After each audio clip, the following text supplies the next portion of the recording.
know, we can disagree.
Okay, Bismillahirrahmanirrahim. Assalamualaikum warahmatullahi wabarakatuh.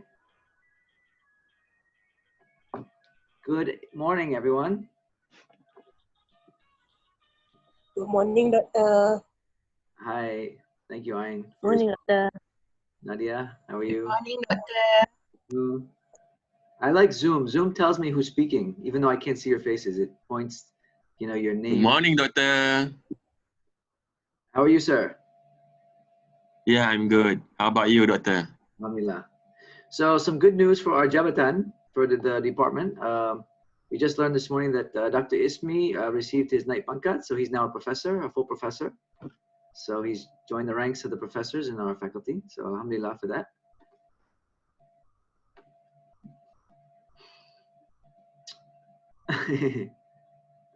Yes. It's always good. It's always good for the department when we have people that get promoted to professor, because it reflects a certain level of professional expertise that the department has. That, of course, it's always good to attract students. It's good to attract, you know, research grants and stuff like that. So it's good for the department as an organization. Of course, it's good for him as well, personally, but it's also good organizationally for both JPPL and the faculty. So, and in UPM, it's actually, for those of you who don't know this, but in UPM, it's actually very hard to get professor. UPM is known as the hardest university to get professorship in Malaysia. That's quite well known, actually. We sort of have that reputation. I'm not exactly sure why, but that's just been the way it's been for a long time. So it's a big accomplishment. Of course, Dr. Ismi is extremely hardworking. He's very active, as you guys probably all know, and he's really done a lot for the department and the faculty. So alhamdulillah, it's good news. So, and our faculty only has a small number of professors. There's only about 5 or 6, well now maybe 6 or 7 of us. So it's, you know, it's good. It's good for the faculty to have more professors as well. Anyway, so this is our last class, guys. You're probably very excited. This is your last class, I believe, in UPM as bachelor students. Am I right? Yes, Doctor. Yes, Yeah. Doctor.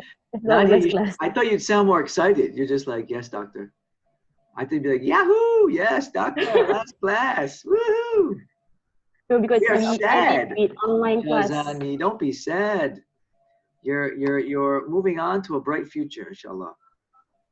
Inshallah. Don't be sad. Don't be sad. Anyway, we'll be sad because we'll miss you guys. We'll miss you guys. I've really enjoyed teaching you this semester, even though it's been weird. I think you're a great group, and I really enjoyed our first 5 classes when we were face-to-face. I thought those were really fun classes. A shame, Allah knows best, but it's a shame that we couldn't, you know, have a full face-to-face semester. Okay. I hear what you're saying, Nadia. It's true. It is true. It is a hard way to end your time here, of course. But but just get the degree. It's good, you know, get the degree, finish up, you know, and then make the most of it when you go off into the world, which I'm sure you guys will do that. In fact, when I did my site visits and I had some of you guys like Suting and Nadia, and I had some of you guys for my site visits last year, and I mean, your employers were all very impressed with you. They were very happy with your work. And so I think you're well prepared to go off and do great things, inshallah, in the world of work in HRD. And for those of you later on, you know, who think you have an interest in academia or in research and stuff like that, you know, you're always welcome to come back to pursue your postgraduate studies. You know, we'd love to have you guys as postgraduate students. So you know, it's never an end. It's always just a new door opening to a new beginning, inshallah. All right, so let's get on. So we're gonna have I think a pretty full class today. I don't think we'll go all the way to 1 o'clock or to 2 o'clock, but we have to finish up on one more topic on corporate social responsibility. We'll finish up with that, and then let me just share screen here, and then we will. Okay, so let me just first go over the final exam. I want to just give you guys a heads up on what content to look for the final. All right.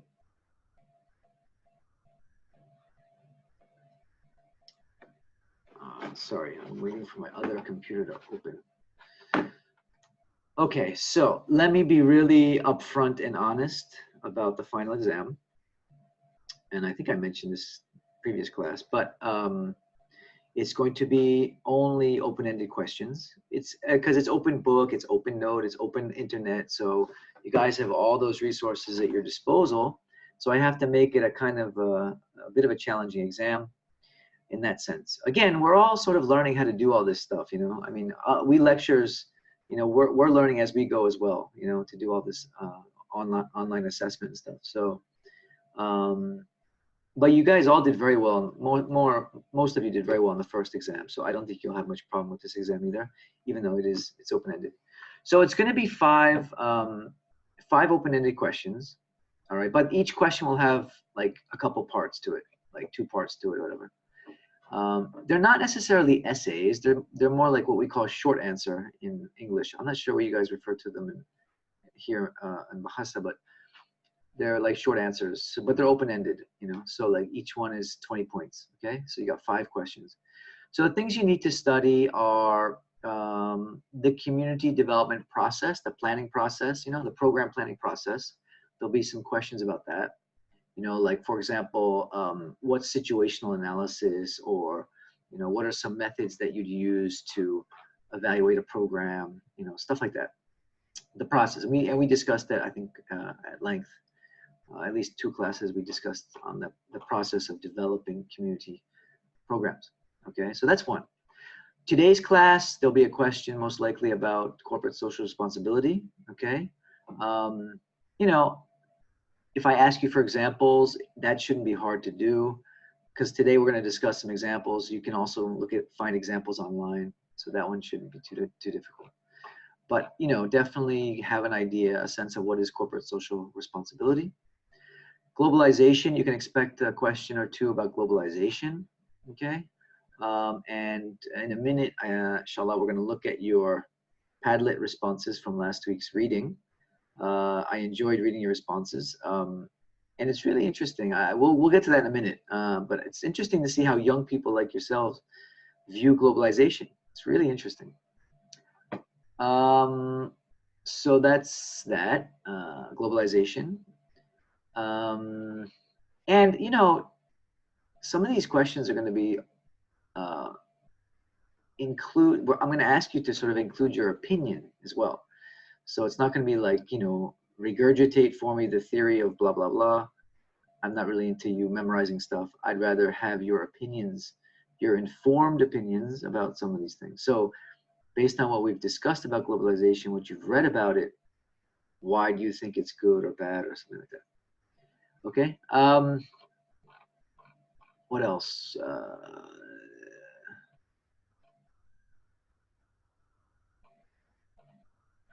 I may even ask you to reflect on some of the other assignments that you've done, perhaps, like based on your,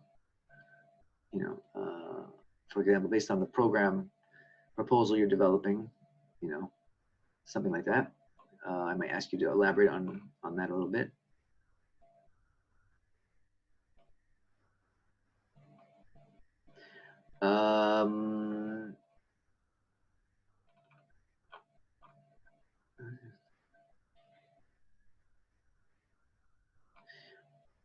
The different ways that community development takes place. For example, the educational strategies, for example, the economic strategies. Okay, so again, this gets to the sort of the process of development of community development that we've discussed in the past past classes.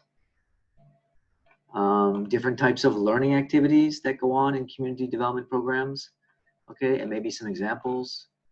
Okay, I mean, I think the fact that you guys have access to internet should make finding examples quite easy. But then, the ability to elaborate on the examples a little bit. Submission of proposal is before exam. Question from Rum. It's the same day as the exam. It doesn't have to be before. Anytime that day, because you're just going to upload it to Putrablast. So I think I've put the deadline, the Putrablast deadline. I think I made it at 12 midnight or something on that day. So you have until that day.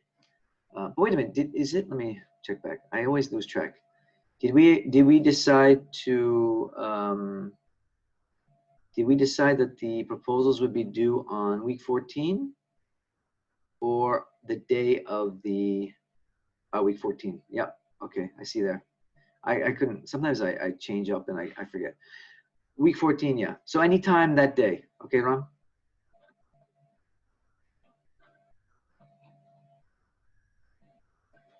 Not necessarily before the exam. Let's see, one other, yeah, and then there'll be a question about some of the concepts that we've used to describe and to discuss about community development. So for example, you may be asked to choose some of these concepts, like for example, social capital or digital divide or sustainable community, and just ask you to elaborate on the meaning of those and why they might be important in Malaysia specifically. Okay, so again, this will be more of your opinion, informed by our class discussion and also by what you've read. Okay, but again, I don't think they're very challenging. I think it's stuff that we've discussed. I think it's things that you can fairly easy find, the resources for quickly. So that's really about it for the exam. Okay, that's all I can really tell you because again, it's an essay, it's an open-ended exam. So I can't tell you exactly the questions, obviously, but those are some of the topics that you may want to focus on. Okay. So are there any questions about that? Any clarification you'd like? Further clarification?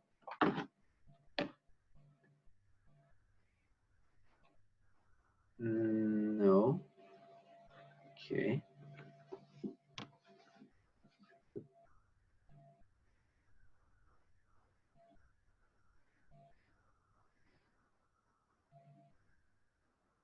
Okay. So that's all for the final. Oh, Fatini. Yeah, open book. It's open everything, Fatini. As I mentioned, it's open book, open note, open internet. Okay, this is online exam, so you're free to use any resources at your disposal except your classmates. Okay, you cannot have discussion between between your friends. Sorry. So no discussion during the exam. That's why I'm going to ask you to please turn on your cameras during the exam. Okay, I know it sounds silly, but we have to do it. Okay, so you can use any resources at your disposal except your classmates. Okay, so no WhatsApping or anything during the exam. Okay, yeah, so that's it. But yeah, you're welcome to use open note, open book, whatever.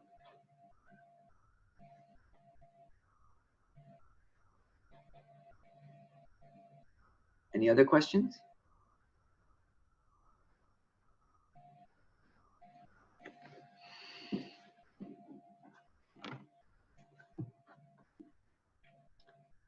No? Okay. So if you have questions, that's fine. Just WhatsApp. You can just WhatsApp me later, or if you think of them in the class, we can discuss them in the class. All right. So let's now I want to jump to our Padlet activity that we did. So these are your responses. So thank you to everyone who did the assignment. It was not a, if you notice, I did not make it any sort of compulsory exam. It wasn't any sort of compulsory assignment. But I'm very pleased to see the number of responses that we got. Again, it shows your quality, your dedication as students. So that's nice to see. I could do a study on your responses here. We could do a content analysis study, which would have been a great assignment, but I'm not going to give it to you because it's already too late. Because I think it's so interesting to see. Now, some of you chose just to cut and paste from the article. That's fine. I didn't say you couldn't do that. As long as it reflects what you're thinking, that's okay. Although it's always better to write in your own words. And I like the fact that most of you did write in your own words. So thank you.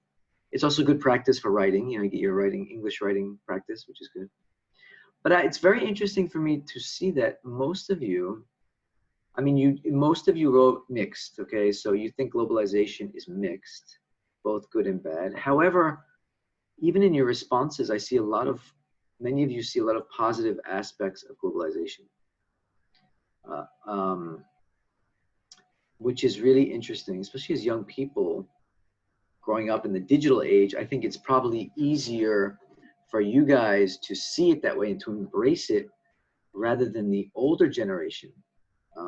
Why do you think that might be? Can anybody give me anybody want to guess what you think? Why might it be easier for young people to embrace globalization than, say, older folks? Siapa nak kongsi? What do you think?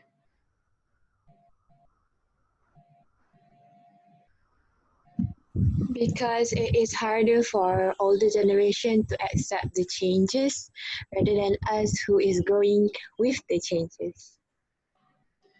Yeah, that's definitely, I definitely agree with you, Zolik. I think that's very true. Yeah, it's usually harder for older people to embrace change. That's definitely true.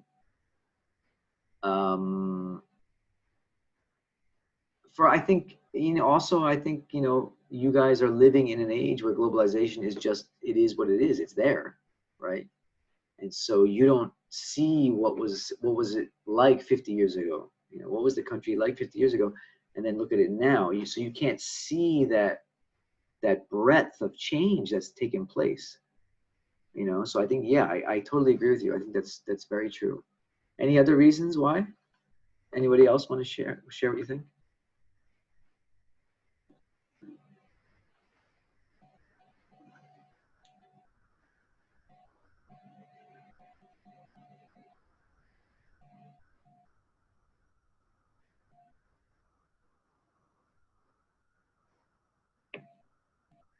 Okay, here's a comment here. Shima said, mostly changes with technology, sometimes old generation difficult to adapt. Yeah, I definitely agree with that. Yeah, a lot of older folks. In fact, in addition to that, Shima, I would even say that a lot of the older generation are afraid of technology. It's associated with a lot of fear. Because it's the unknown, and it's very intimidating, all this technology changing so fast and all these, I mean, I look at my, I Skype or I Zoom with my mother who's living in the US, and she's 85, 84, 85, I've lost track. So she's definitely from an older generation. And watching her trying to navigate things like Zoom and Skype, you can see the intimidation. It just brings so much, it's just so overwhelming, kind of thing. So that's definitely, I think fear plays a big part in that. Absolutely. This fear that things are changing too fast. What's really interesting to me is that I didn't see many of you comment on anything related to the sense that you're losing your culture. A lot of older folks, right, and a lot of even politicians sometimes will say, "Oh, you know, all this globalization, you know, it's eroding our culture. We're losing our Malaysianness, or if you're, you know, from Malays, Malayness, or Chinese, Indian, whatever. But it's our Malaysianness, our Asian identity. It's, you know, it's eroding our identity as a people, you know, our cultural identity and all that." Very few of you mention anything related to that. I find that very interesting. Anybody want to comment on why you think that is? Why is that not much of a concern for younger people? Or maybe I'm assuming it's not a concern. Is it a concern to you guys?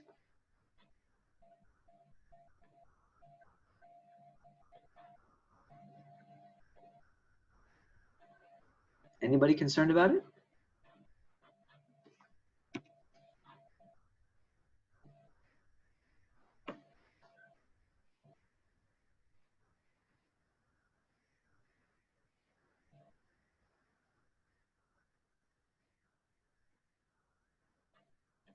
Okay.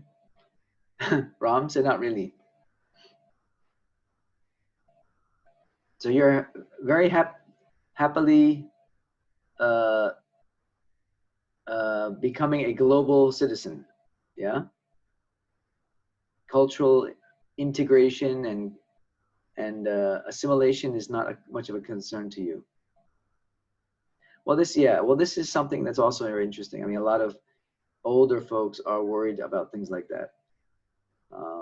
And even like when my mother came to visit Malaysia in 2007, she was shocked. I think I mentioned this last time, but she was shocked to see how much American culture there was in Malaysia. You know, seeing things like McDonald's and KFC everywhere, and you know, she was just blown away. She had anticipated, you know, this very sort of Asian, exotic kind of culture, very different from, you know, and she was just, you know, and then, you know, the extremely modern shopping malls that Malaysia has. So it was really it's very striking to those people from the West. And I think they didn't even realize maybe how much globalization has spread and has affected the rest of the world. Yeah, Fatini, that's a good point. I mean, that's similar to what Zuleika said. You know, if you don't live in that previous era, it's really hard to see the amount of change that's taken place. So I think that's a big factor, sure. Right. So anyway, I think it's good though in the sense that you guys sound very optimistic about globalization and the future in a globalized world. Because you guys are really in a generation that's going to be a global generation. You know, you're global citizens. You're constantly connected to people in other countries. You're being fed information from other cultures all the time, stuff like that. So I just think this is really interesting. I'd love to do a study of all this data you've provided me here. I could do a paper just on this, sort of do a content analysis of all this data. But so thank you very much for sharing your opinions on globalization. Okay, so let's move on to the lecture for today. So we start with just a fairly brief overview of corporate social responsibility. Okay, and I'm sure many of you have heard of corporate social responsibility, especially being in the HRD field. In fact, many of you, I do know that many of you, when you did your internships, right? Many of you were involved in corporate social responsibility programs for the companies that you were working at. I know, I don't remember exactly from my students this year, or the last batch of you guys, but I know previous students have often been roped into CSR projects at their workplaces. You know, so it's something that's quite common in the corporate world in Malaysia. And it is an important part of community development. And it's something that we need to just, you know, spend a class looking at. because it is something that's important, especially in terms of resources. Yeah. So for communities that need resources to do different types of programs, different types of community improvement initiatives, you know, of course, the corporate world has a lot of funds. They have enormous funds. In fact, something about the corporate world that I found fascinating. The other day, I saw a statistic about, you know, with the COVID-19, as we all know, economically things have been really hard. What's really amazing is that there's the five of the biggest companies in the world, like Google, Amazon, Apple. They have, I think, achieved record revenues or profits this first half of the year, while the vast majority of small businesses and even medium-sized companies have taken massive hits economically, financially and economically. These five massive companies have actually made record profits. Can you imagine? In a time where everybody is suffering economically, even governments, because they're spending so much money trying to keep people afloat, right? These corporations are making massive amounts of money. And with all that money comes massive amounts of power. They have tremendous power, corporations. They have a lot of power to shape policy because they have so many resources at their disposal. They can influence our policymakers. They can tell them, you know what? We'd like to set up a factory in Malaysia.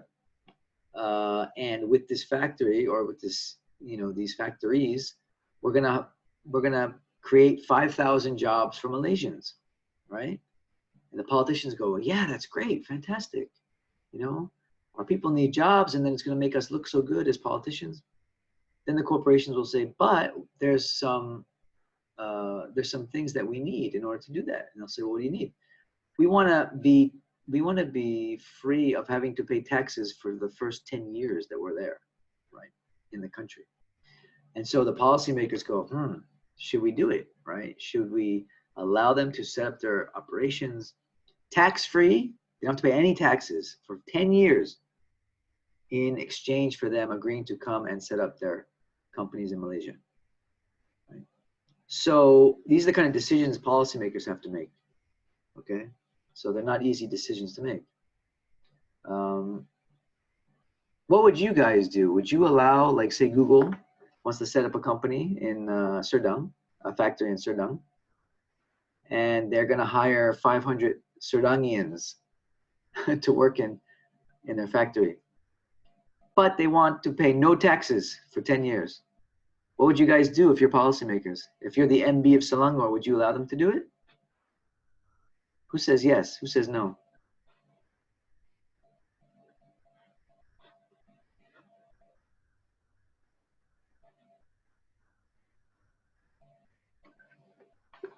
Come on, MBs of Selangor, would you do it?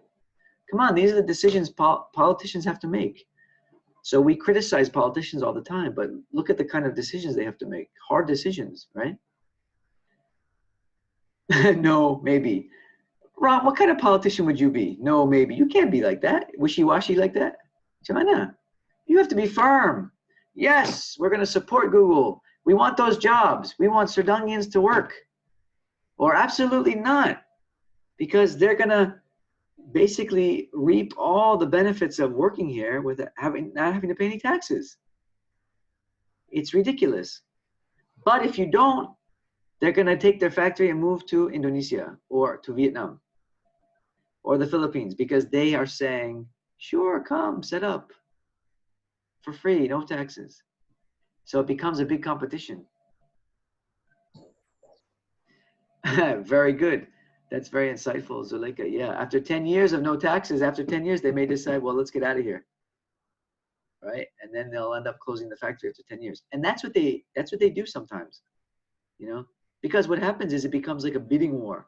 So after 10 years, they say, okay, now we'd like another 10 years tax-free.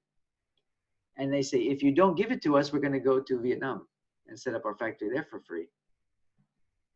You see? So this is the power that these companies wield. They wield so much power. Okay?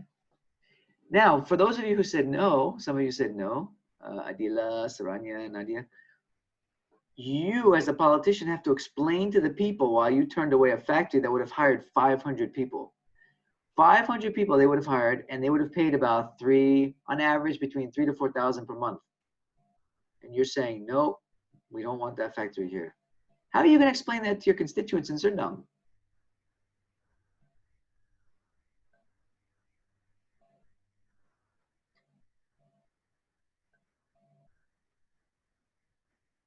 See, it's not so easy being a politician, even though we criticize them all the time. It's not easy. These are the kind of decisions they have to make. These are not easy decisions. There's pros and there's cons. You know, you want jobs, you want people to work, you want the technology, right? Because there's technology transfer also that happens. So the people that work there, they acquire the technology, the knowledge from Google, and then maybe they will go and set up their own businesses later on. So there's a technology transfer issue as well. So there's a lot of benefits to those companies coming here, not only jobs, there's other benefits as well. Also, it increases the property value of, like, for example, Serdang. More people want to live in Serdang. That raises the property value of the houses and of the properties in Serdang, right? Which increases the tax revenues from those properties. So the government actually ends up making more money on things like more higher taxes that people pay.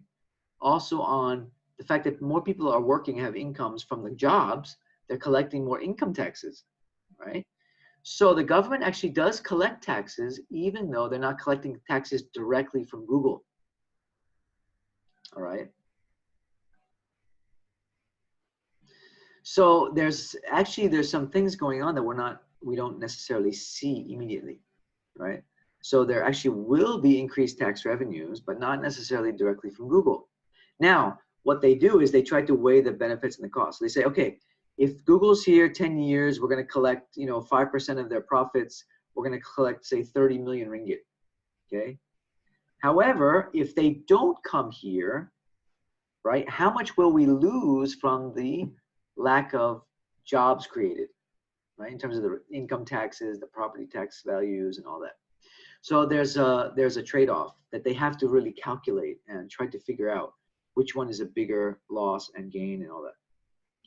So these are the kind of decisions that they have to make. Anyway, they're not easy decisions, but let's talk about it from a corporate social responsibility perspective. Okay, so companies come here and they set up shop and they do their work, but then they also want to give back. Yeah, companies, they want to give back to society.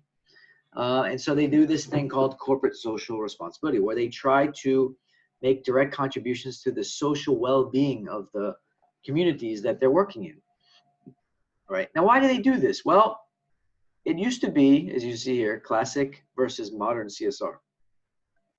It used to be just considered something like a philanthropic thing, like a nice thing to do. They want to give back, right? So the community has supported them by letting them do business there, by buying their products, and they've made a lot of money, right? They've made a lot of money. So they want to give something back. So they do this thing called corporate social responsibility, where they take up a cause, or they take up a charity, a charitable cause or initiative or something, and they make a contribution, all right? As you can see, they're often for addressing different social problems or environmental problems, stuff like that. Now, modern CSR is a bit different, because modern CSR is now, it's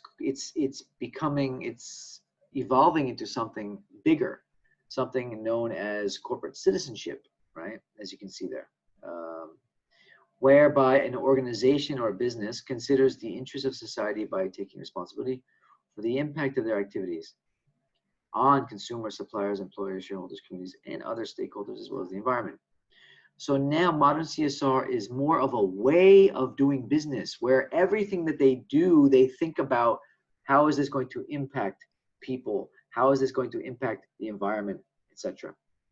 Okay, so it's really more of a philosophy rather than just an activity that you do on the side, And maybe some of you, and I'd like to actually hear from you guys, if any of you were involved in CSR projects at your internships. What kind of CSR projects did you do? Because you know, I'm assuming that most of them were probably along the lines of the classic CSR type, where there's sort of projects that they do on the side that are more philanthropic. Okay, modern CSR is more of a way of working. It's a way of seeing your business philosophically. You know, that we should always be conscious of how our work and how our business affects society. That's modern. That's more the modern approach. Okay, and so there's this pressure now for corporations, especially, to be working more along those lines. Much of it has to do with environmental causes, right? But even social causes. So quickly, let me ask you guys, for those, were any of you involved in CSR projects at your internships? And if you were, what kind of CSR did you do? Anyone? I did once. Okay, Afifa, share, please share. What did you do? We distribute groceries and goods to asnaf during Ramadan. Ah, okay, all right. So that was a CSR project. Yes, among Okay. the seven. I see, interesting. And what company did you work for? Petronas Chemical at Kerteh. Oh, Petronas. Okay. Yeah. Okay, yeah, so that's more along the lines of classical, sort of classic CSR, yeah? Project-based, you know, stuff like that. Again, not saying it's bad or good, just they're different, you know, they're a little bit different. But of course, if we look at Petronas's working, you know, their sort of working philosophy, how they go about their work, we may find that that's actually part of their, you know, their overall philosophy and how they work, and that would be more part of the CSR, the modern CSR approach. Okay. Anybody else want to share? Anyone else have any CSR experience at your internships?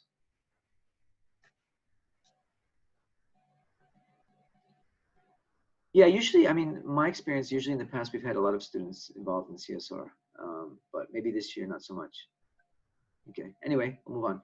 So there's a few models. There's been, over the years, there's been several models of CSR. So theorists have tried to really kind of look at CSR from a theoretical approach. So I just want to quickly look at some of these. I really don't want to bore you to death with a lot of theory on CSR, because the CSR is a practice, but it is interesting. It is interesting and important to get a sort of basic theoretical background of it, because there have actually been a lot of theorists that have tried to understand and theorize about what is CSR.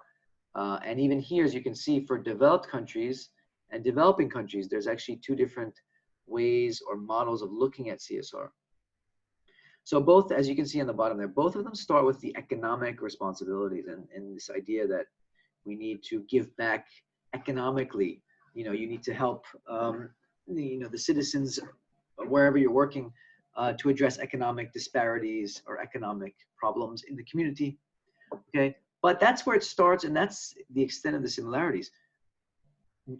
From a developed countries' perspective, as opposed to developing perspective, then they take sort of different approaches. So let's look at some of these. So we'll start with the developed country approach. Okay, so you can see here Carol's model, which is more speaking more to the developed country approach. Okay, and this is just an elaboration on the previous slide. This is the pyramid of social responsibility. So organizations are supposed to have this idea of a social responsibility. You know, corporations, they benefit tremendously from the, you know, the society, the communities where they work. Not only that, they get workers from there. You know, the society provides them with their manpower, but they also benefit tremendously from a business perspective, and they, of course, they make a lot of money off the community and the society. So this idea that they have a responsibility as a social organization, they have a responsibility to give back to society in different ways. And there's according to Carol's theory, there's 4 kinds of social responsibility that constitute total CSR. Okay, so not just looking at the kinds of philanthropic programs that they do, but looking at it from a more of a systemic and organizational perspective throughout. So you have the economic responsibilities, okay, which is to be profitable. Your business, your first goal is to be profitable. so that you can grow the business, so that you can hire more workers, so that you can produce products that will benefit society, etc. Okay. And then there's the legal responsibility. So corporations, of course, they must obey the law. Law is society's codification of right and wrong. So they must play by the rules, yeah? And of course, this is an ideal, this is a theory. Many of them don't play by the rules, but many of them do, okay? So they obey the law. That's part of Carol's notion of corporate social responsibility. To be a socially responsible organization, you must obey the law. Going up from there is the ethical responsibility. So this is a higher level. So at legal responsibilities might be like, yeah, we meet the basic, we fulfill the basic laws, we pay our taxes, we don't violate any clearly stated or laid out, laws, articulated laws by society. But ethical responsibility is a higher level. It's a really internalization of what is right, what is just, what is fair, right? So there's a lot of examples of this, the differences between the legal and the ethical. They're not the same thing. You can fulfill a legal responsibility yet be unethical, at least to, certain perspectives. So for example, there's many that say that the minimum wage, which is illegal, it's a law, right? For example, if I own a store, I own a business, and I pay my workers a minimum wage, I'm obeying the law. The labor law says I must pay them at least 5 ringgit an hour, for example, okay? So I've met my legal responsibility. But there's many that say that that's unethical because it's not even enough to survive on, right? Did any of you see the recent news about the government redefining the poverty rate? The poverty, what's it called? The poverty level, okay? So they've revised the poverty level, what they consider to be the poverty line, and it's much higher than it was previously, right? It's about 2,200 ringgit now. And based on that new poverty line, they've revised the number of poor people in the country to be close to 6%. Before it was like, what, 0.3% or something? So now, according to the revised poverty line, there's actually a lot more technically poor people in Malaysia than previously assumed, right? Now, if you pay people 5 ringgit per hour, and that is even below the poverty line, is that ethical? Okay, that's the question that many people will ask.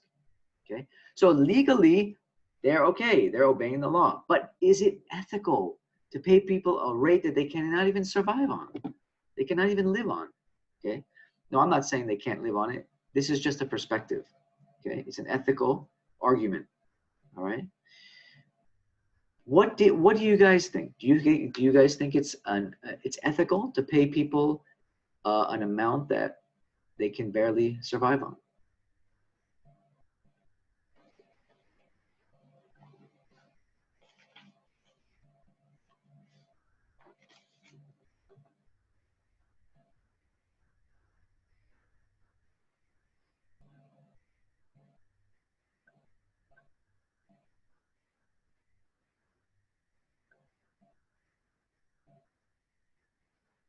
No comment. Okay, that's fine.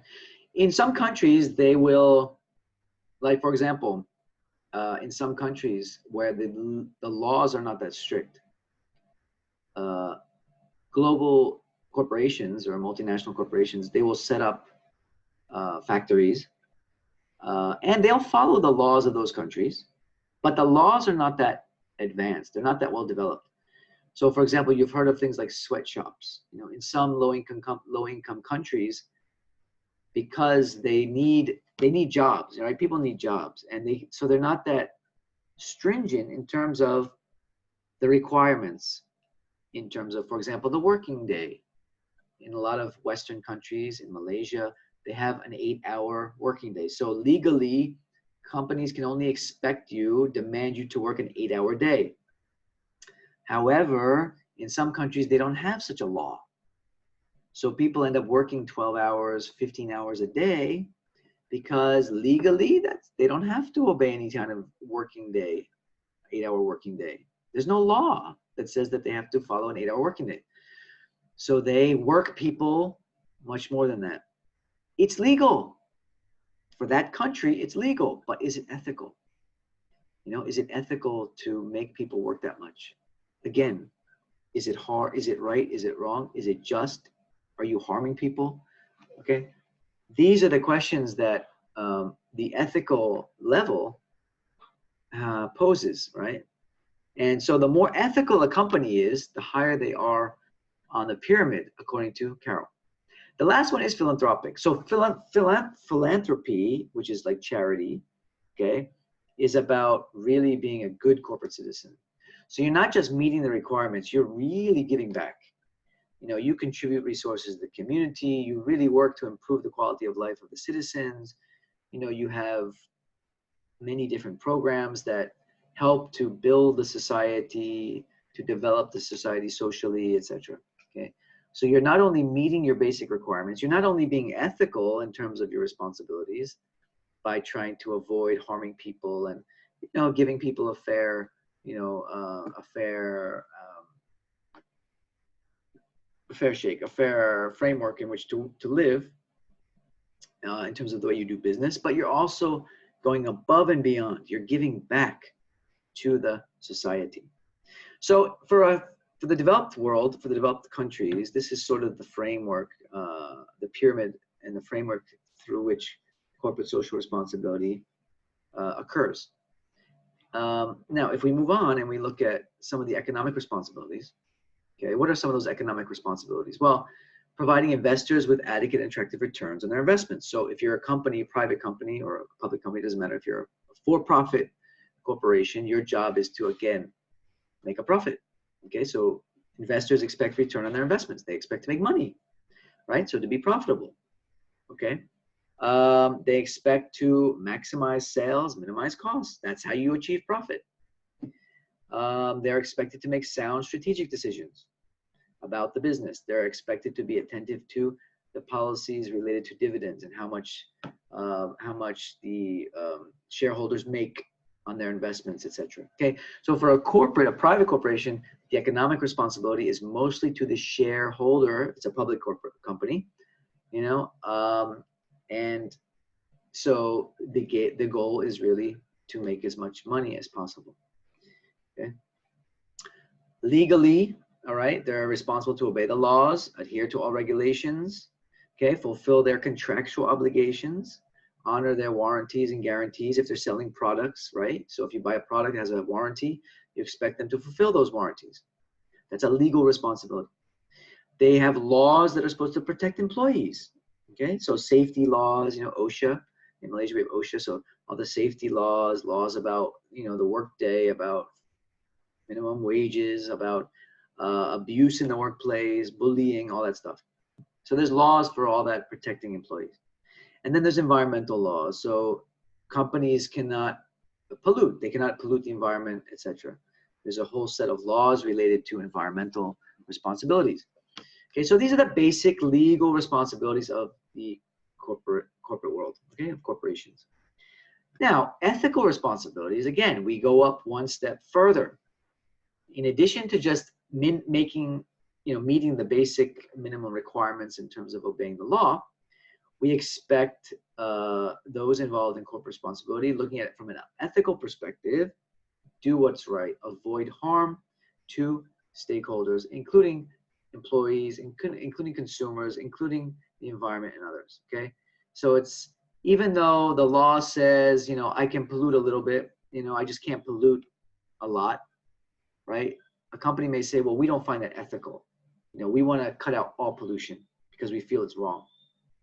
Okay, that's an ethical standard that's higher than the legal standard.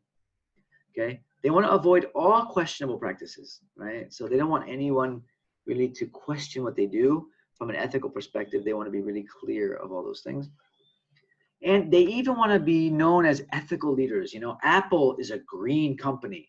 You know, Apple is known as a green. If you go to Apple's campus in Cupertino, California, you know, it's all green technology and they zero emissions and blah, blah, blah, blah. They're known as an ethically, you know, ethical leader in terms of their practices as a company, you know. So that's, companies really strive for that, especially nowadays. They want to be known as having that because it helps them in their business. Obviously, it attracts more business, and then also they may feel that they want to be good corporate citizens. They want to be good citizens to the countries where they work. Okay, so there may be different motives for that. We don't really know. It depends on the company. Assume there's a floor on behavior, operate above minimum required. So with ethical responsibilities, the floor is the legal responsibility. It's the bare minimum, right? We meet the bare minimum legal obligations, okay? But they want to go beyond that. Those with an sense of ethical responsibility, they want to go beyond. They want to operate above that. They want to be ethical leaders. They want to be known as an ethical company, okay? So in terms of corporate social responsibility, we have this level of ethics, and so nowadays it's highly related to things like the environment. Yeah, we see that all the time. Companies advertising their green practices, for example. Okay. And lastly, philanthropic responsibilities. So to contribute financial and human resources to the community, as I mentioned. The goal is to improve quality of life. Okay, so look, this company may be, maybe it's Samsung, maybe it's an Apple, maybe it's a Petronas. They make products that, of course, we use every day. But they want to go beyond that. They really want to improve the quality of life for the people where they work. Okay, so they may do programs supporting education, health and human services. They may do cultural programs. A lot of them do arts programs. You see a lot of art exhibitions, cultural exhibitions that are often sponsored by corporations. It's quite common. Even big productions, like if you go to the National Playhouse, excuse me, Seni Budaya in KL. So they do these big, musicals or plays, dramatic performances and stuff like that. And those are often very big productions. They cost a lot of money. They have to pay actors and they have to pay musicians and all these things. Many of them are from overseas. You get troops and groups from Europe and the US and other parts of Asia. They come to perform. So these things cost a lot of money. Often they are sponsored by corporations. Okay, corporations like to do a lot of CSR in the form of arts and cultural programs. So, and also they promote and engage in a lot of volunteer programs. Okay, so they'll provide and sponsor the volunteers to do community cleanups or to do blood drives or whatever it is. There's a range of kinds of projects that they do. Okay, so that is the more of the developed nation model. Visser's model is more a model that applies to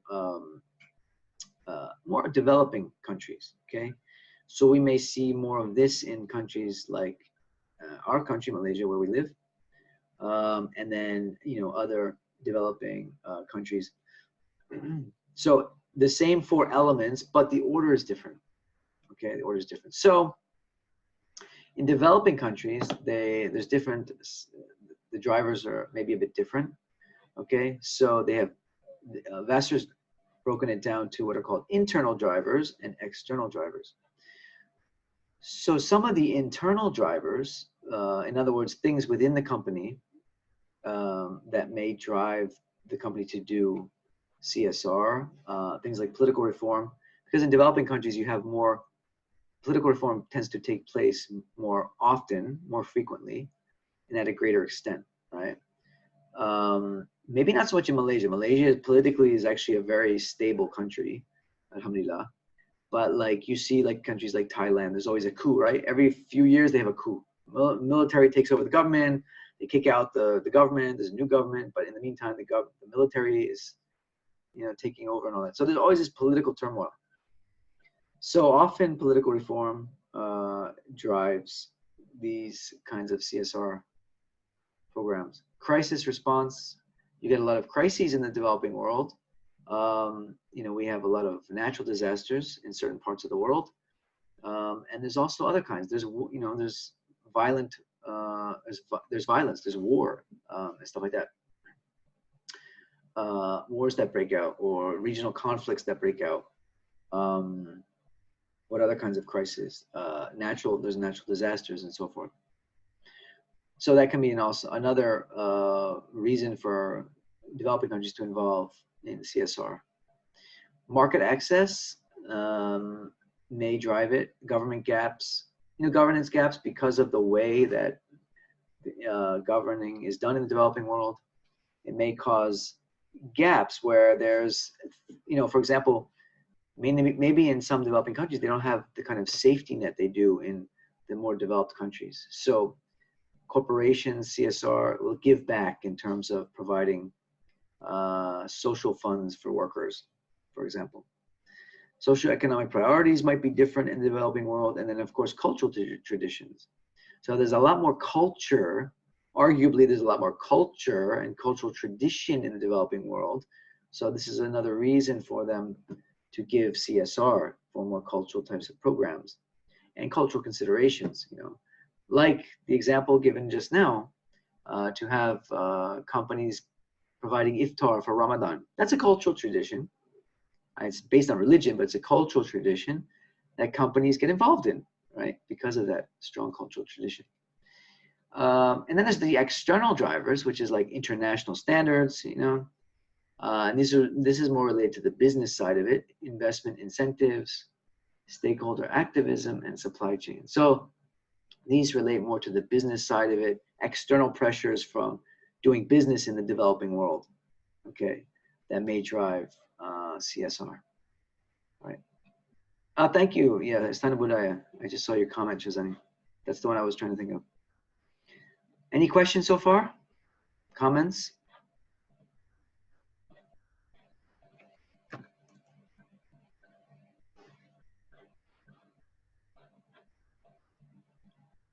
No, doctor. Okay. Nothing yet.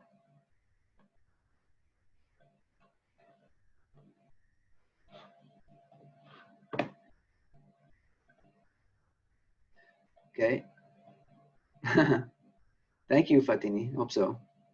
All right, that's fine. So let's move on. So, oh darn, my screen keeps disappearing on me. The rationale for focusing on CSR in developing countries, as distinct from CSR in the developed world, is fourfold.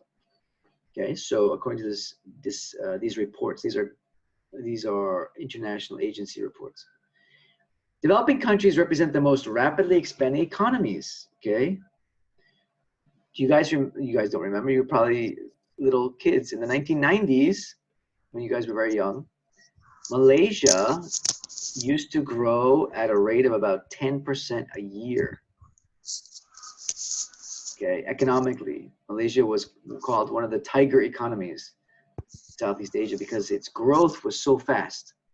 The country was growing economically so fast. And in fact, in the early 2000s, when I joined UPM, at that time, because of the economic boom of the 1990s in Malaysia, the university had so much money. We had about 3 times as much funds as we do now in our universities, at least in UPM, if you look at the budget back then compared to now. And in fact, we had so much money that in those days, the deans and all the professors were given cars. They were given, I don't know if you guys remember the old Putra, the old Pradana, the old black Pradana, which was like the official government car back then. In those days, yeah, all the deans, also I think deputy deans, as well as professors, got cars. That's how much money the university had back then. Right, so, and that was a result of the boom. Malaysia was was one of the economic success stories of Southeast Asia. We had a very, very rapidly growing economy. So that's why it attracted a lot of direct investment from multinational companies, okay? So you see here, the most lucrative growth markets. So businesses, they want to do business in countries where there's all this growth because it means more business for them, right? It's attracting more business. So they want to do business there. Developing countries are where the social and environmental crises are usually most acutely felt, okay? So this is also true on the other hand. And often because there's so much economic activity, and yet those countries, they may not have the laws to protect against environmental crises, right? So their environmental laws, in many developing countries, environmental laws are not very strict. So corporations like to go and do business there because they don't have to worry about, you know, polluting the environment. They're not going to get in trouble for polluting the environment, or they're not going to have to pay fines for polluting the environment, because those countries don't have very sophisticated laws about environmental protection. Okay, so this is one reason. So to make up for that, they'll often do a lot of CSR. You know, like take the oil companies, for example. A lot of the oil companies, they'll go into developing countries and they'll do business there. And in the process of doing business, they may create a lot of pollution, because that's the nature of their work, right? They dig up, right? They dig up, and then there's a lot of leakages and all that. So there's a lot of pollution. So to make up for the fact that they're doing that, they will do a lot of CSR to make it sort of, you know, to make up for it, or to make it look like they're not really doing much harm and they're really good people, and, you know, they should like, you know, you should like us because we're doing all this CSR. But at the same time, they're also polluting the environment. So this is quite common, especially among companies like oil companies. The big oil companies, it tends to happen quite a bit. All right. Well, we're having heavy rain here in Sudan, so I hope you guys can still hear me. Oh, Fatini, what do you agree with? I'm sorry, I just saw your message there. Fatini, would you like to share what you agree with?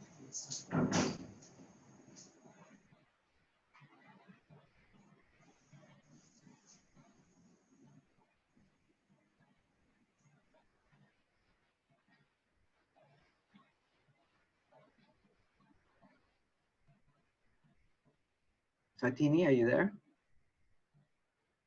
You said you agreed. I'm just curious as to what you agreed with. I didn't see when you made that comment. Fatini, she's not there.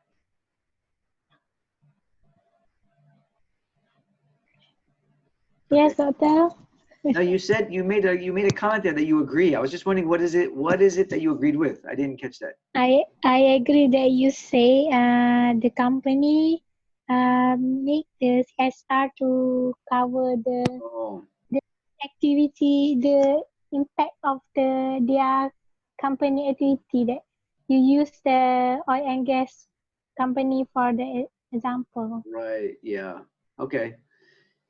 Yeah, that happens quite a bit actually. In fact, especially. I just realized that. Oh, okay. Yeah, and if you know, you can easily find examples of that if you search. But they have these things where like they'll rank the most like corporations. They'll rank them in terms of their corporate, their global citizenship. If you look on the internet, you'll find global citizenship company or corporate global citizen rankings, and they'll show like the top 10, the best corporations in terms of their global citizenship, and then the 10 worst. You know, and often a lot of the worst ones are like, again, like I said, the oil companies and stuff, because they do a lot of pollution. Oftentimes they'll try to sort of cover up that with corporate social responsibility, you know. So it does happen a lot, and you can look this up if you like more detail, okay, about it. So here's some others. Rationale for focusing on CSR in the developing world. Developing countries are where globalization, economic growth, investment, and business activity are likely to have the most dramatic social and environmental impacts, both positive and negative. Okay, so it's the place where the most impact is made, you know, because, you know, they can do a lot of good in terms of economic growth, right? Providing jobs, right? Which can, of course, then have social impacts, positive social impacts. You know, there's no better social program than a good job, right? If someone gets a good job that pays them, you know, 5,000, 6,000 a month, 7,000, 8,000 a month, they can provide for their family, right? And that's the foundation of society. The family is the foundation of society. You know, so from a social perspective, it's a tremendous benefit to communities to provide good, high-paying jobs. So they can do a lot of good. Corporations can do a lot of good, both economically and socially. But they can also, unfortunately, do a lot of bad as well if they're not good global citizens, if they're not careful about taking care of the environment, if they abuse their workers, stuff like that, right? Whereas in the developed world, it's a lot harder for them to do that because of the strict laws that they have. The enforcement of the laws is better, usually. And also because there's just a lot of competition. Economically, there's a lot of competition. So, you know, they have to compete with other companies that are out there. Developing countries present a distinctive set of CSR agenda challenges, which are collectively quite different to those faced in the developed world. Okay, so we'll talk some more about those challenges. CSR in the developing world has the following distinctive characteristics. Okay, so this is especially in countries like Malaysia and other developing countries. CSR tends to be less formalized or institutionalized in terms of the CSR benchmarks commonly used in developed countries. Okay, so it may be more ad hoc, it may be more informal, it may be more, you know, around cultural events and stuff like that. Whereas in the developed world, developed countries rather, they have more strict benchmarks on how they measure their CSR projects and their CSR activities. Usually formal CSR is practiced only by the large, high-profile national and multinational companies like Shell, like, Intel, and all these big companies that come and do business here are usually the ones that do more CSR because it's more, in those companies, it's more institutionalized. You know, maybe local companies, they don't have it really institutionalized. It's not regular, it's not systematic. They may just do it ad hoc, you know, during Ramadan, or they may do it, you know, during Chinese New Year, or, you know, they just do it sort of ad hoc. It's not really formalized. Whereas multinational companies, it's more of a policy, right? It's more of a policy. It happens systematically and regularly. Formal CSR codes, standards, and guidelines that are most applicable to developing countries tend to be issue specific, okay? So in the developing world, they tend to focus more on specific issues rather than to be more generic. So for example, Shell, a big multinational company, may take a policy of CSR, whereas they say whatever community they work in or whatever country they work in, they target the same the same issues or the same social issues that they want to address, or environmental issues, you know. So Shell's CSR policy is clean water, for example. So wherever they work, they give money and effort to improving the quality of the water, right, for example. Whereas local companies, they may just focus on issues that are specific to those, you know, those communities where they work, right? So depending on where they work, if they're in a rural area, maybe they look at rural issues, maybe they help with agriculture or something. So it's less formalized, okay? So I hope that's clear. Everyone can see the distinction between those. It's pretty much, I mean, like anything with big companies, it's what they call to scale. To scale, meaning that they can, because they're so big, because they work in so many different places, they have so many different, they have so much in terms of resources, they can systematize it better. And then CSR is most commonly associated with philanthropy or charity. Okay, so through investments in education, health, sports, the environment, and other community services. Okay, I think we're all familiar with that. Making an economic contribution is often seen as the most important and effective way for business to make a social impact.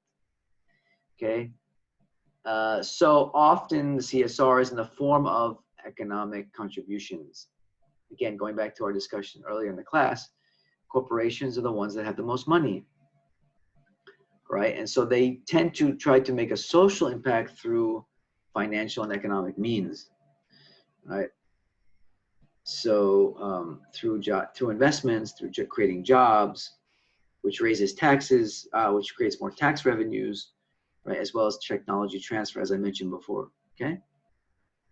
So there, I mean, one could argue that just them being there doing business and providing good paying jobs is actually a form of social responsibility, right? They could make that argument, even though they're not doing those extraneous projects in the community or something like that. Okay, so just the economic contribution that they're making is also a form of social impact. Okay, and a lot of people don't recognize that. To their defense, in their defense, I think a lot of companies, people look at them in a negative way, but just the fact that they're providing those jobs does have a definite social impact without question. Business often finds itself engaged in the provision of social services that would be seen as a government's responsibility in developed countries. Okay, so in the developing world, oftentimes businesses provide social services through CSR that in the developed world, the government would provide. Do you understand that? Okay, so like in Malaysia, you have SOSCO, what is it called? The social safety funds. Okay, like maybe in a country, SOCSO, isn't it? SOCSO.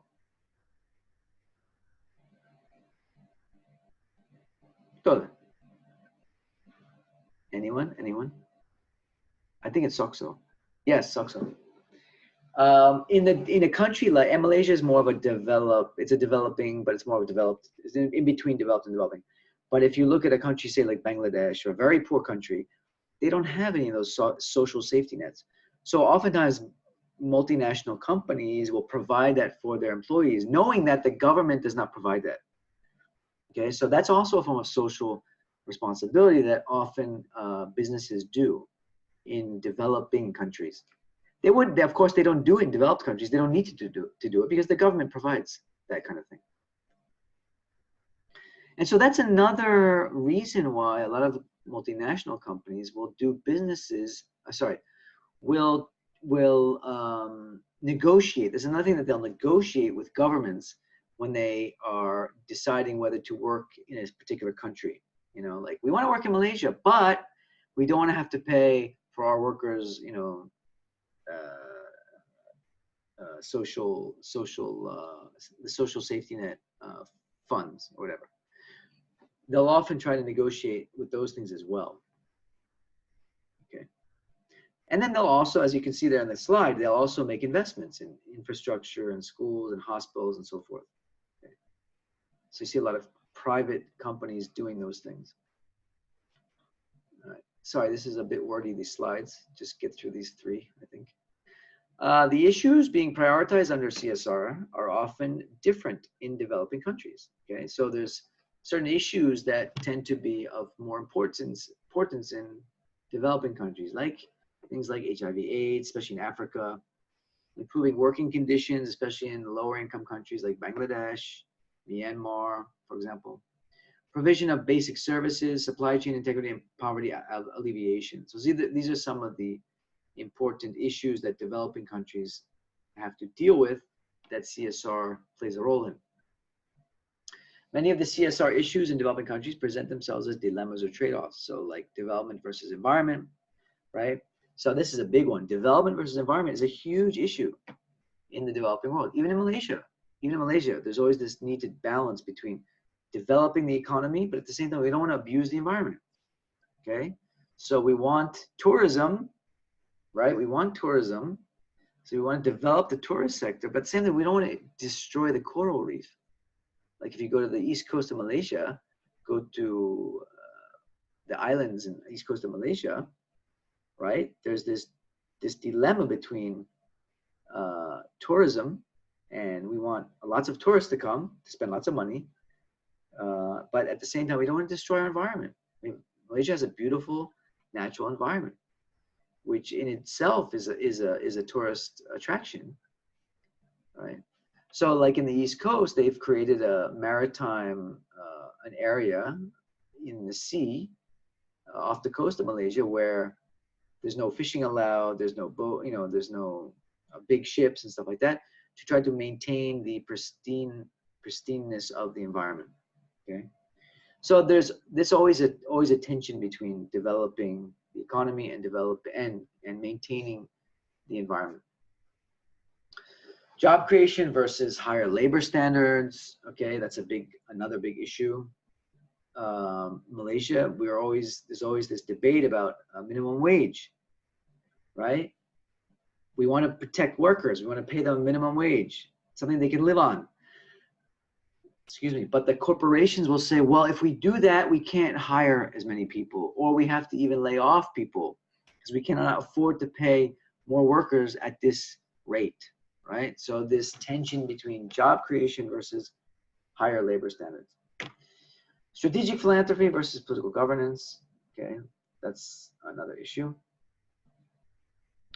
So the spirit and practice of CSR is often strongly resonant with traditional communitarian values and religious concepts in developing countries. So you have African humanism, okay, in South Africa, coexistence, Kiyosei in Japan, and harmonious society, I don't know how to pronounce this, Xiaokang. Am I right? Any of my Chinese students? I think I just butchered that really badly. How do you pronounce that? Su Ting, are you here? Can you help? How do you pronounce that? Help your lecturer, please. Doctor, I think it's Xiao Kang. Ah, of course, Xiaokang. Okay, thank you very much. Anybody speak Japanese here? Is it Kyosei? Looks like Kyosei. Anyway, it's the values. In Malaysia, we have, of course, those related to Chinese culture, those related to Muslim culture, right? That are strongly related to CSR. Obviously, we use the example of iftar and Ramadan. That's a perfect example of the communitarian and religious values influencing CSR practices. Okay, so we have that in Malaysia a lot as well, around the different religious groups in the country. Okay, roles of CSR in community development. Okay, so there's a variety of roles CSR plays in community development. So one is to share negative consequences as a result of industrialization. Okay, so to make people aware of the negative consequences of industrialization. What are some of the negative consequences of industrialization? We've discussed some already in the class. So anybody want to share? Who can tell me some of the negative consequences of industrialization? Also known as negative externalities. Negative externalities. What's a major one, an obvious one?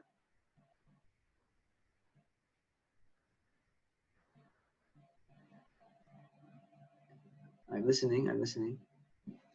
A negative consequence of industrialization.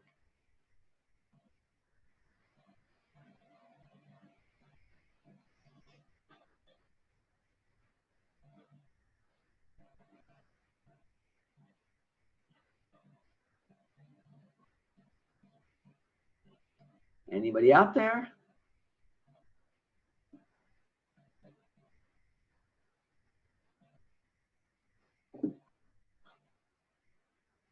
Hello? Can anyone tell me a negative consequence of industrialization? Maybe it could be pollution, doctor. Yeah, that's the obvious one I was thinking of. Absolutely, pollution. Again, like we just talked about, the tension between economic development and industrialization with the environment, yeah? The needs of the environment. So that's an obvious one, and there's others as well. CSR's role is to make people aware of these and then to try to do something to address them. Another one is closer ties between corporations and community, okay? So to let people know that the corporations are not all negative, you know, that what they're doing is not all about, you know, polluting the environment, or to show that they really care about the community. okay, to bring the corporations closer to the community. And some corporations are very good at this. They're very community-centered and focused, right? They often get blamed as doing it just for the sake of building a positive image, like Zuleika just mentioned in her comment. Building a positive image, yeah. That's often what companies try to do with CSR. Excuse me. There's others, though, that are very genuine in their desire to build stronger relationships with the community. Helping to get talent, okay? So trying to attract the most talented people would be another one. They play a role in transfer of technology, okay? So they again, through, you know, if suddenly if a high-tech company like a Panasonic or something comes and opens up a factory or opens up a laboratory or something, obviously the people that work there, the local people that work there, are going to learn from working there. They're going to learn all the technological know-how. And so there becomes this transfer of technology. And so then they pass that on through creating their own firms and so forth. All right, so we have this transfer technology. And then CSR helps to protect the environment, okay? So it helps in many ways. CSR helps build community in many ways. Okay, and here are some others. It's for human right, corporate sustainability. Okay, corporate sustainability, interdependency between corporation and community. Okay, so it helps both communities and corporations to see that they need each other. Remember previous weeks I gave the example of like the Nestle factory in Sendayan. Yes, I remembered it, Sendayan. Okay. Who was it last week that told me it was Sendayan?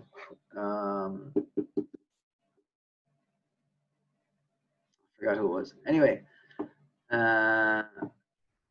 interdependency. So the corporation, the company is dependent on the community. The community is dependent on the company. Obviously, the community is dependent on the company for jobs. Right? Obviously, it's an obvious one. But the company realizes that it's also dependent on the community. Right? And so there's this interdependency that becomes created. A CSR program can be seen as an aid to alleviate poverty, right? So there are many CSR programs that do focus on alleviating poverty.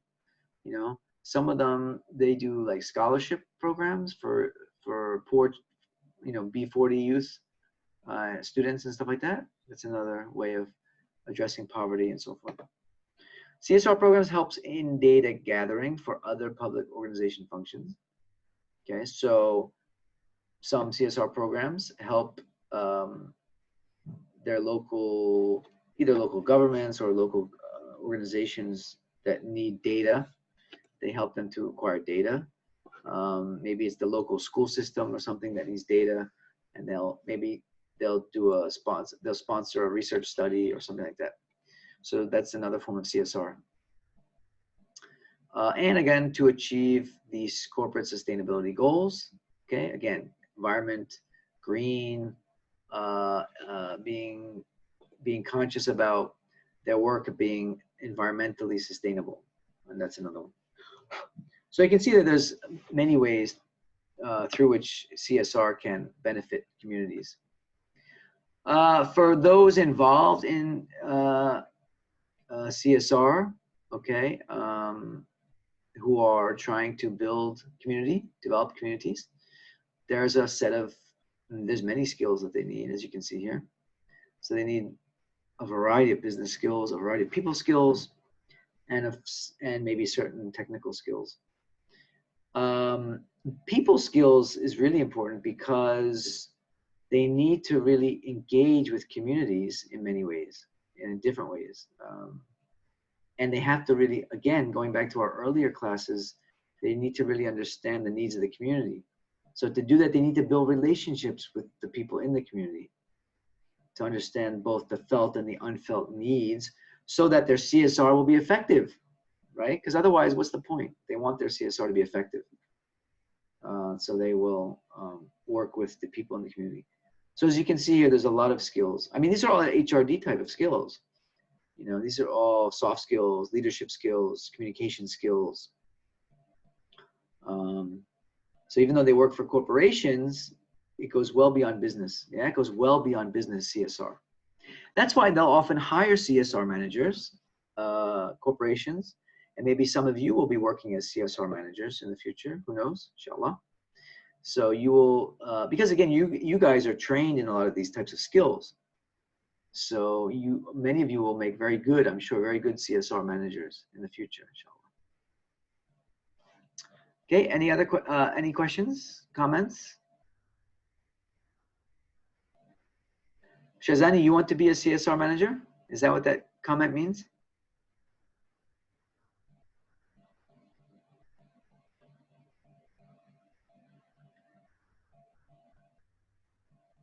Yeah, why not? Yeah, why not? I think it'd be a really interesting job, actually. You know, you'd get a very nice budget, I'm sure, especially if it's a big company, multinational company. You get a very big budget to work with.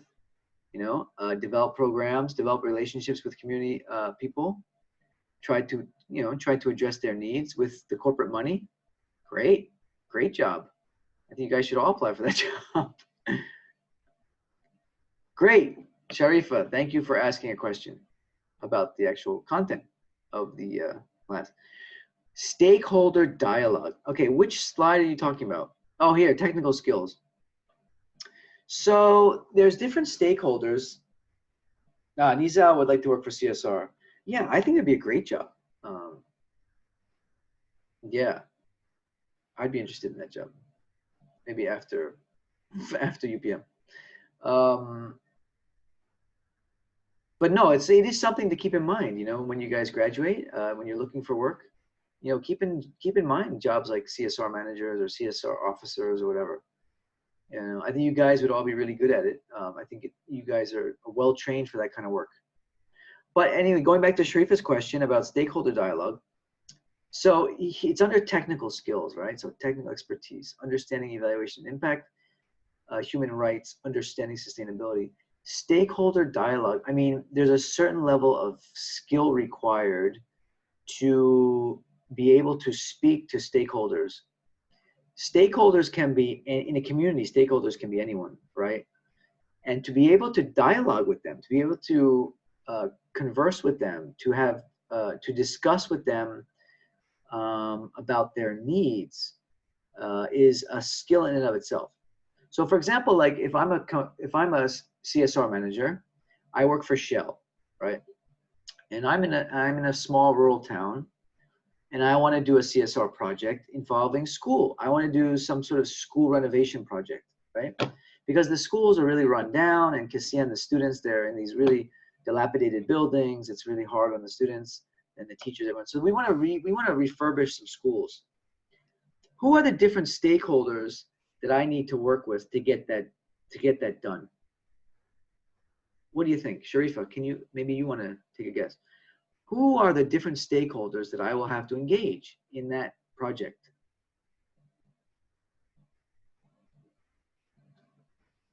Can you guess who might some of those stakeholders be?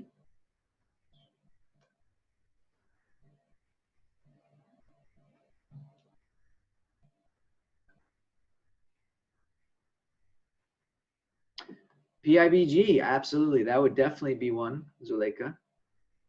Who else? There's quite a lot, actually. If you want to do a school refurbishment project, there's probably going to be quite a few stakeholders there.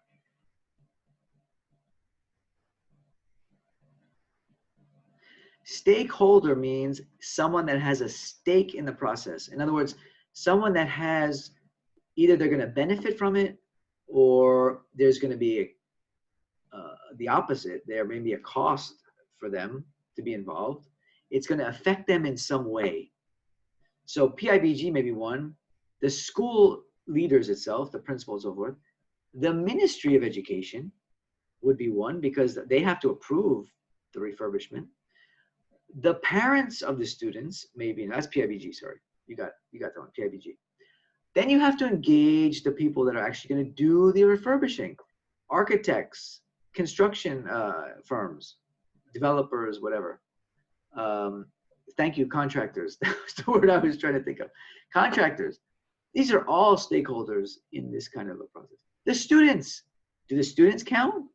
Does their opinion matter? If you're going to refurbish their school, don't they have a say in, yeah, what that refurbishment is going to look like? Okay, so there's a lot of people that have to be engaged with in dialogue. And it's very different engaging with students, right, as opposed to education policymakers at the ministry level, as opposed to teachers, as opposed to contractors, architects. Imagine you have to engage in dialogue with all these different types of people. That is a skill. That is a skill. Engaging different stakeholders and making sure all their needs are met and their concerns are met is a skill, okay? So be clear about that. Be very clear about that. Stakeholder dialogue is a very skill. It's difficult to do. It's difficult. I mean, of course, when you're coming to the community with resources and you're saying you want to improve the community for people, of course, they're open to it and they're excited about it and so forth. But at the same time, they want it according to their specifications, according to their desires, their needs, and so forth. So it's a really important skill to have. Okay. Does that answer your question, Sharifa? I hope.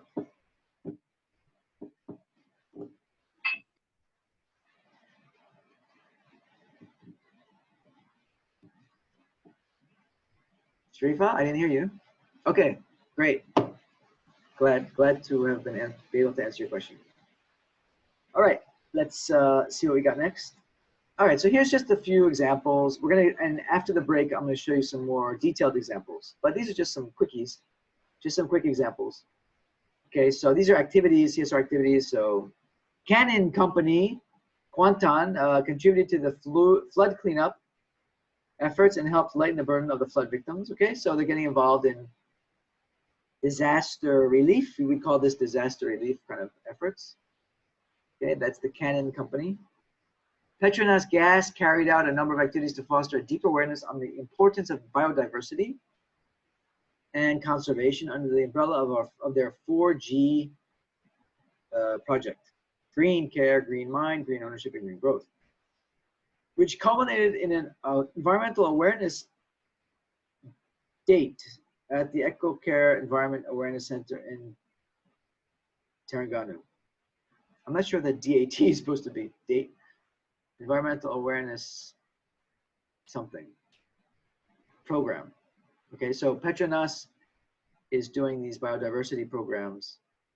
Okay, again, like I said before, oil companies, even Petronas, they like to do green, environmental, biodiversity types of projects to offset the image that they portray as being polluters, right? So that's kind of a common theme in that industry, all right, when they engage in CSR, okay?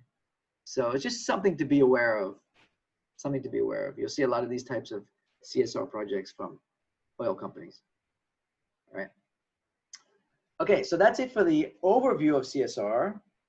So let's just take a 10-minute break, and then we will follow up. I'm gonna just show you some more detailed examples after the break, and then we will call it a day. In fact, we'll call it a semester, okay? All right, so take a 10-minute break, everyone. Thanks.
Bismillah ar-Rahman ar-Rahim. Okay, welcome back. All right, y'all there? Everyone there? Ada doktor, ada. Okay, thanks Nizal.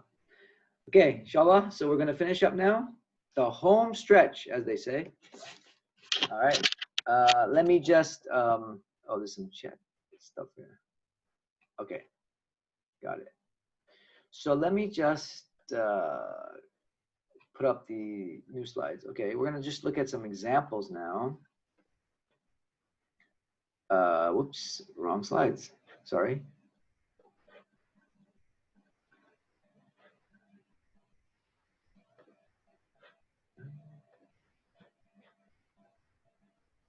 Oh, sorry, where is this line?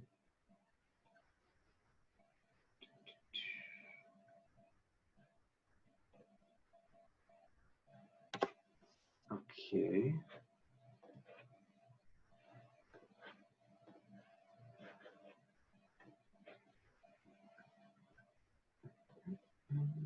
All right. Okay, so just to review quickly, what is CSR? All right, we've already discussed that. Okay, this is what I wanted to get at. All right, so this is another way of looking at CSR in terms of the different types. So responsibilities, or well, it's not really types.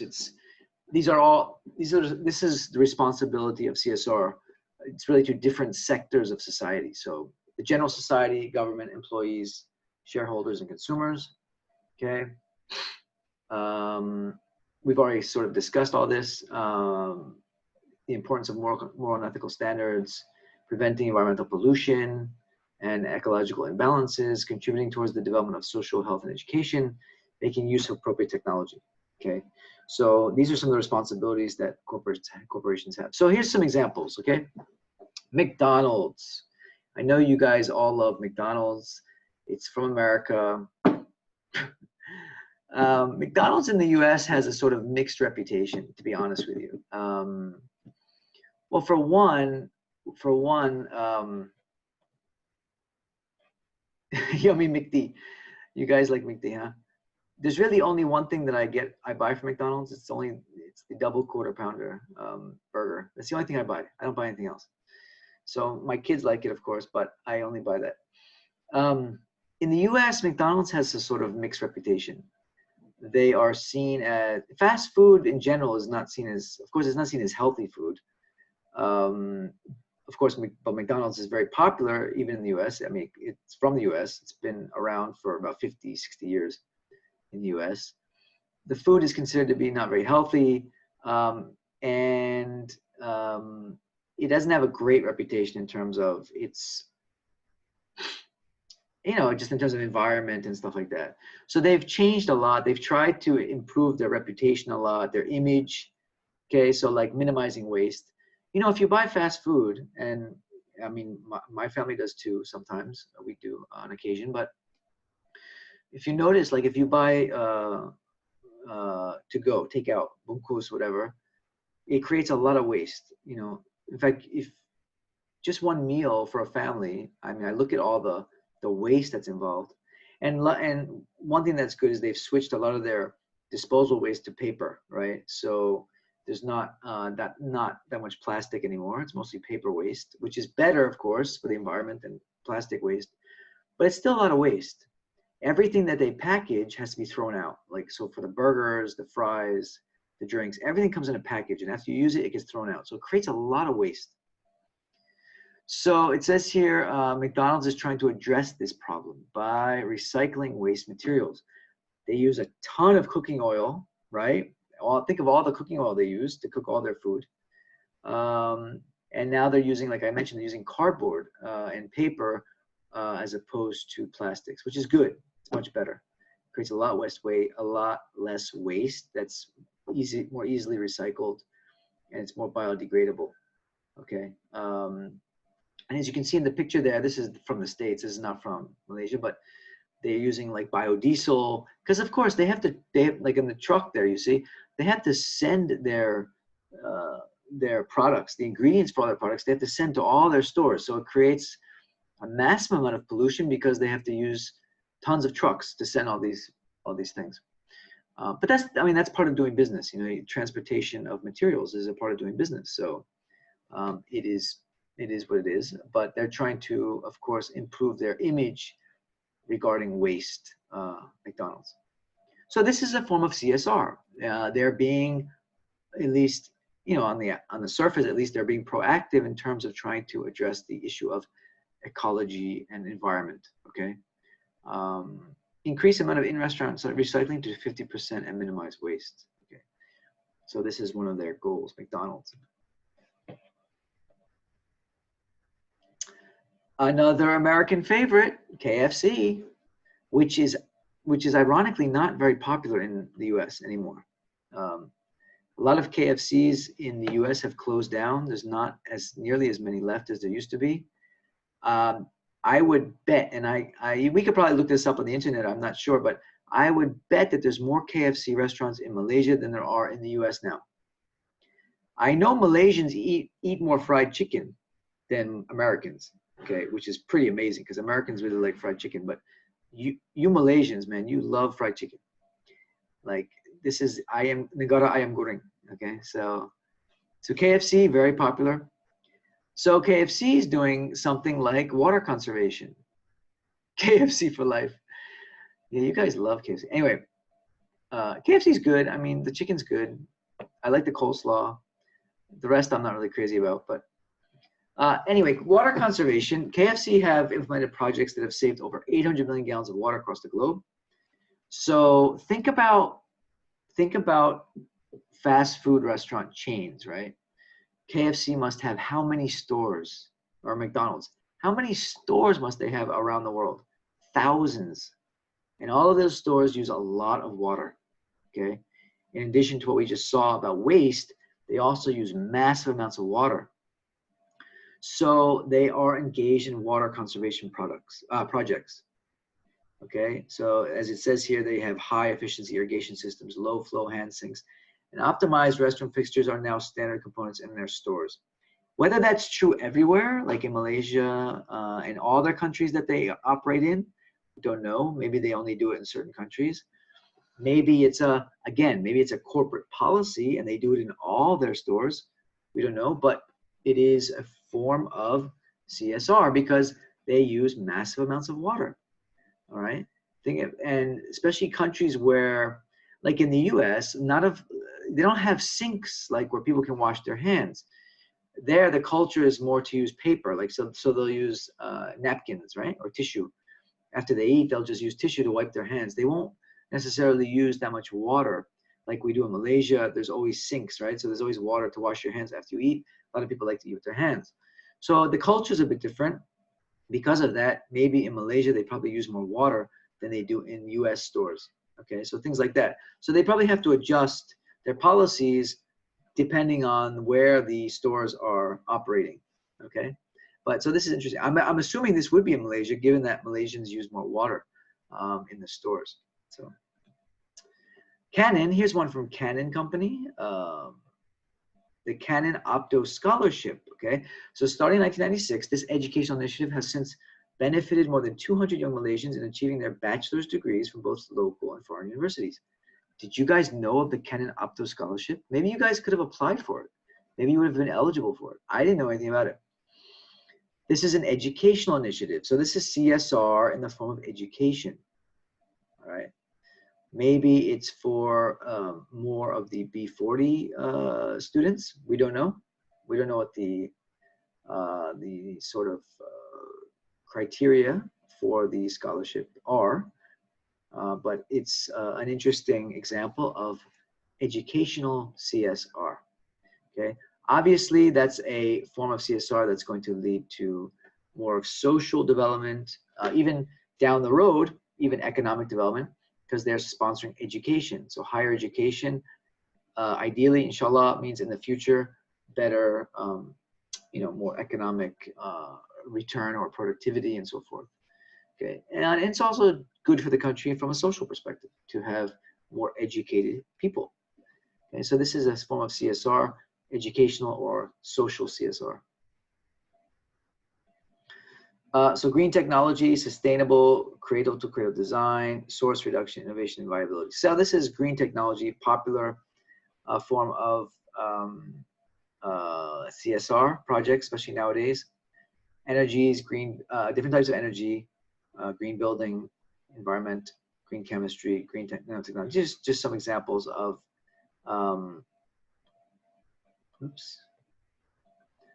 green technology subject areas.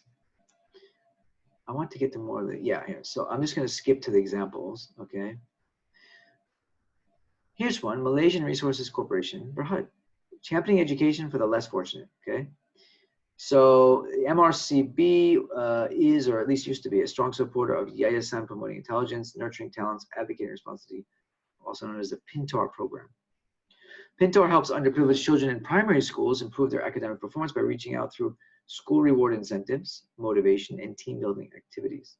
Okay, so this is an example of their CSR, all right? So their focus of their CSR is on education, okay? So again, this is more of a policy-driven CSR. It's not ad hoc projects per se, it's dedicated programs for educational development. This is a local company rather than a multinational corporation. Another local company, Metronas, has a school adoption program. Provision of tuition classes in the 3 subjects, English, Math, and Science, conducted by dedicated teachers and assisted by Petronas staff volunteer facilitators. So staff actually volunteer to help out. Incorporates a fun-filled learning approach, providing students the opportunity to discover their potential through activities such as role-playing, quizzes, and mind mapping. So another educational CSR program. So these 2 local companies are dedicated and focused at educational CSR. Okay. Here's another one, Casio, which is another multinational company, Japanese-based. Okay. Basic policy for shareholder returns. Casio considers the maintenance and expansion of returns for all of its shareholders an important management issue and constantly strives to improve its business performance and financial structure. The company's dividend policy calls for maintaining stable dividends, and Casio determines the allocation of profit by taking into account all factors such as profit levels, financial position, dividend payout ratio, and future business development and forecasts. So here an example of their policy on shareholder returns. And this would be sort of an internal form of CSR as it relates to the shareholders, those who own stock in this company. Okay, so the company has a responsibility to its shareholders, those who own stock in the company, because they're technically the owners of the company.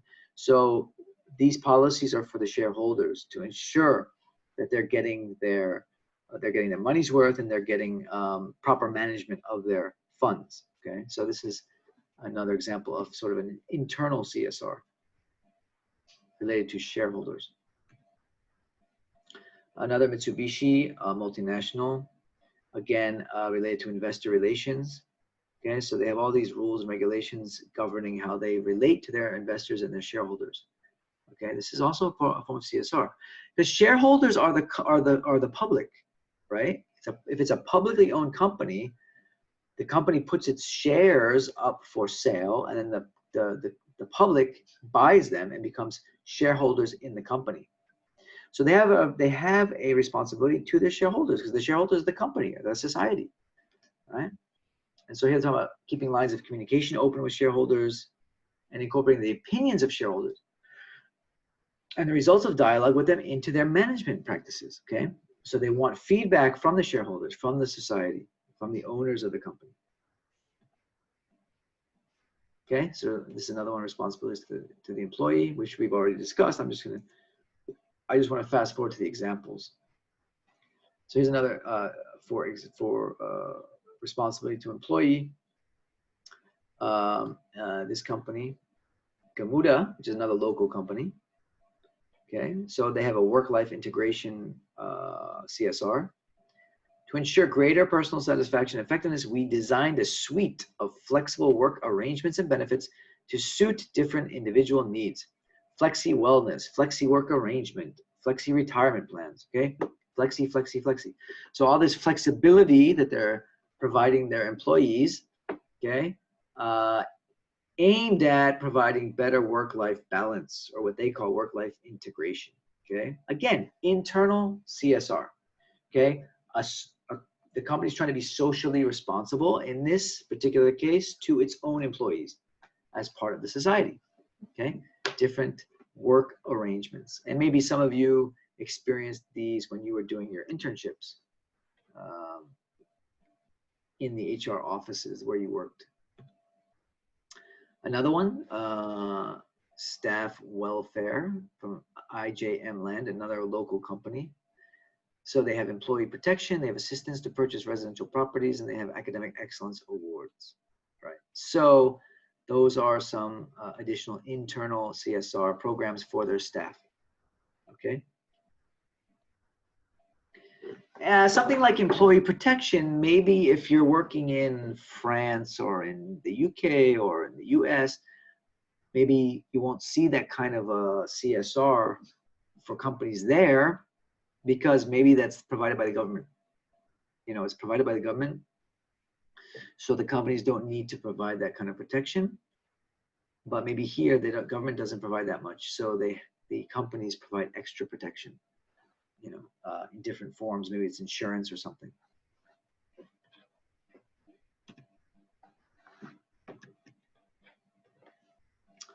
Okay, responsibility towards the customer. Acer, which is an international company, multinational corporation. Online education and training for employees and partners. So online system, Acer e-Academy. Okay, this is a CSR initiative. Provides professional knowledge training for new products, resolution of common product queries, and customer coping skills, and standard processes to first-line customer service employees and operating unit employees, including an online evaluation after the course is finished activities. Okay, so this is to help out employees and partners, a learning system, again, an internal CSR, okay, internal CSR. Subway, you guys all know Subway, that's another American multinational fast food company. Subway is committed to improving the nutrition quality of our ingredients. Follows the latest nutrition research and recommendations to satisfy the evolving dietary priorities of customers and improve the nutrition quality of their ingredients around the world. Okay, so what have they done towards this end? They've completed removal of artificial trans fat from menu items worldwide. They've added important nutrients like calcium and vitamin D. You can see this is a bit old, since 2011. And then reduced sodium of core products. Okay, so again, this is their commitment to nutrition. It's a food company. They're selling food. So obviously it's good business if they're promoting healthy food. Okay, so, and healthy ingredients. So this is another example of a CSR program. Now, when we see things like this, even myself, I don't necessarily immediately link them or consider them or think of them as CSR programs, right? But again, if we think of CSR in a broader sense, and we really look at social responsibility, they're trying to be socially responsible by emphasizing that they sell healthier foods.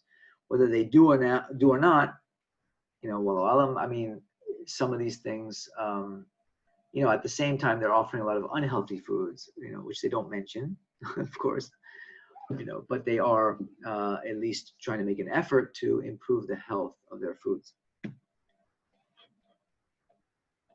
Okay. I like Subway. I feel healthy when I'm eating their sandwich. Yeah, it is. I think it's healthier than a lot of other fast foods, Shazani, especially like a lot of the fried foods that we eat in fast food places. In that sense, maybe it's healthier. You know, like if you buy, I like their seafood sub with a lot of veggies. You know, so yeah, I mean, definitely compared to other forms of fast food, it's definitely going to be healthier. Subway, and they do market that way. Like I've seen, like in the US, they do try to market that way. They try to show that they're a healthier fast food option for people. Okay, so I mean, yeah, it's good business on the one hand. They are trying to cater to a market of people that want fast food, but they also want healthier fast food. So they're sort of catering to that market, but at the same time, they're using CSR, you know, hopefully in a good way, but in a way I'm sure that's good for business as well, in a lot of ways. So CSR is always good for business, right? Because it makes the company look good. It makes the company look like a, you know, a good citizen. Whether they're ikhlas in doing it, you know, that's between them. But it is definitely a form of good business. So those are just some examples. There's many examples out there. You could easily find them on the web. And most nowadays, especially the big companies, most of them do some kind of CSR, right? In fact, many of them even have, and like on their websites, they have entire sections of their websites dedicated to their CSR philosophy, and how, you know, their commitment to ethics and how they do things and all that. You can find it on many of the websites. And so that's good to know. You should know that because, like, for example, on the final exam, there may be a question related to that. So before the final, you may want to go on some of these websites of these corporations and just try to look and find where they discuss their corporate social responsibility policies or philosophies. That will, I think, help you for your final exam. All right, that's all, folks. Any questions, comments, concerns? Questions, comments, concerns? Anyone? So these slides, I've updated these. I've uploaded these to Putra Blast, so you can get them on there if you want to study later. As usual, I'm also recording, so I will upload the video to YouTube, inshallah, shortly after the class. Okay, so I think you have all you need in terms of your materials for your final exam. And if there's any questions before the final, just let me know. Okay. So we've reached the end of the semester, guys, and you guys have reached the end of your craving all the McD, KFC, and Subway. Oh no, what have I done? I've corrupted you. Yeah.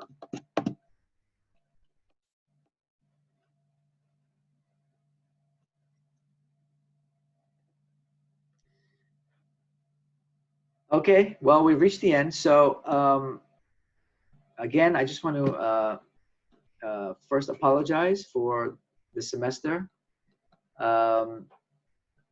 You know, for all the things that have happened this semester. I've apologized if the online classes were not, you know, of very interesting, or if you didn't really enjoy them. Again, for us lecturers, we're still learning how to do all this. I tried to provide some kind of mix in terms of the class content and how I deliver the material. And so I apologize for any shortcomings in the class or in anything that I've taught you. Shazan. Yeah, there's, inshallah, let's, you know, be positive about the future. But it's good that you have those feelings because it shows that you've really had a good experience, which, you know, which is, for us, is really important. That's what we want. We want to provide you guys with the best educational experience we can. And that's, for us, what's really important. So the fact that you guys are feeling sad and stuff like that, you know, it's good. I mean, in the sense that it shows that you've had a good experience here. So don't make us cry. Okay, I'll stop. I'll be quiet now. Anyway, good luck to all you. Good luck on your finals. And please keep in touch, you know, especially if you need any advice or if you just want to chat, share your experiences, you know, feel free. We're here, inshallah, so just let us know. Doctor, can we have the lecture notes in Putra Blast? The lecture notes. You mean the slides, Sharifa?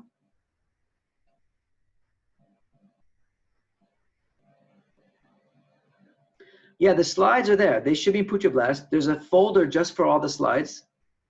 And they should be all there. If anything's missing, just let me know.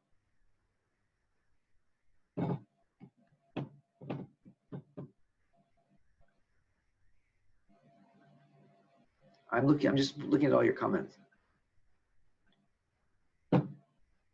Okay, great. All right, guys. All the best. Take care.